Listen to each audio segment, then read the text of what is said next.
بسم اللہ الرحمن الرحیم۔ السلام علیکم ورحمۃ اللہ وبرکاتہ۔ آج ہم بات کریں گے خواب کے اندر طوطا دیکھنے کے حوالے سے۔ اس کی مختلف صورتیں ہیں اور ان کی مختلف تعبیریں ہیں۔ مثلا خواب کے اندر طوطا دیکھنا، طوطا مارنا، طوطے کو پکڑنا، طوطا خریدنا، طوطے کو بولتے ہوئے دیکھنا، طوطا اڑانا، طوطے کا گوشت کھانا، طوطے سے باتیں کرنا وغیرہ۔ اس کے علاوہ اسی سے ریلیٹڈ اور بھی کئی صورتیں ہیں جن کی مختلف تعبیریں ہیں۔ اگر آپ ان تمام صورتوں کی تعبیریں جاننا چاہتے ہیں تو اس ویڈیو کو آخر تک ضرور دیکھیں۔ خواب کے اندر طوطے کو پکڑنا نوکر یا بیٹا پانے کی علامت ہے اور اس نوکر یا بیٹے سے نفع حاصل ہونے کی علامت ہے۔ خواب کے اندر طوطے کو اڑانا، اس کی تعبیر یہ ہے کہ خواب دیکھنے والے شخص کا بیٹا بھاگ جائے گا یا نوکر ہاتھ سے نکل جائے گا۔ خواب کے اندر پاخانے کی جگہ سے طوطا نکلنا، اس کی تعبیر یہ ہے کہ خواب دیکھنے والے شخص کا بیٹا ہوگا جو اس کی شان میں بری باتیں کہا کرے گا۔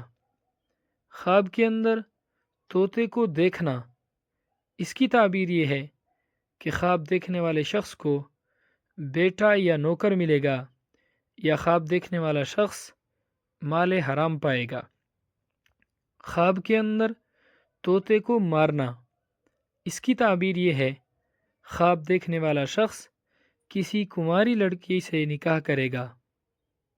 خواب کے اندر طوطا منہ سے نکلنا، اس کی تعبیر یہ ہے خواب دیکھنے والے شخص کا بیٹا ہوگا جو اس کی شان کے اندر بری باتیں کہے گا۔ خواب کے اندر طوطے کا شکار کرنا، اس کی تعبیر یہ ہے خواب دیکھنے والا شخص مال حرام حاصل کرنے کی کوشش کرے گا، بدنام ہوگا اور ناکام ہوگا۔ خواب کے اندر طوطے کا گوشت کھانا، اس کی تعبیر یہ ہے خواب دیکھنے والا شخص ناجائز طریقے سے دولت حاصل کرے گا، مال حاصل کرے گا، رشوت، سود اور حرام کھائے گا۔ خواب کے اندر طوطی کو پانا، مادہ طوطی، اس کو دیکھنا یا پانا، اس کی تعبیر یہ ہے خواب دیکھنے والا شخص کنواری لڑکی سے شادی کرے گا یا خواب دیکھنے والے شخص کو نیک شاگرد ملے گا۔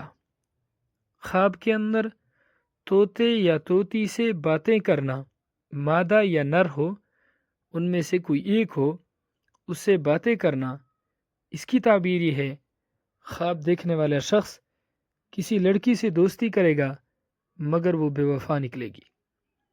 خواب کے اندر طوطے یا طوطی کو بولتے ہوئے دیکھنا، اس کی تعبیر یہ ہے کہ خواب دیکھنے والا شخص باتونی بنے گا اور باتوں سے لوگوں میں بدنام ہوگا۔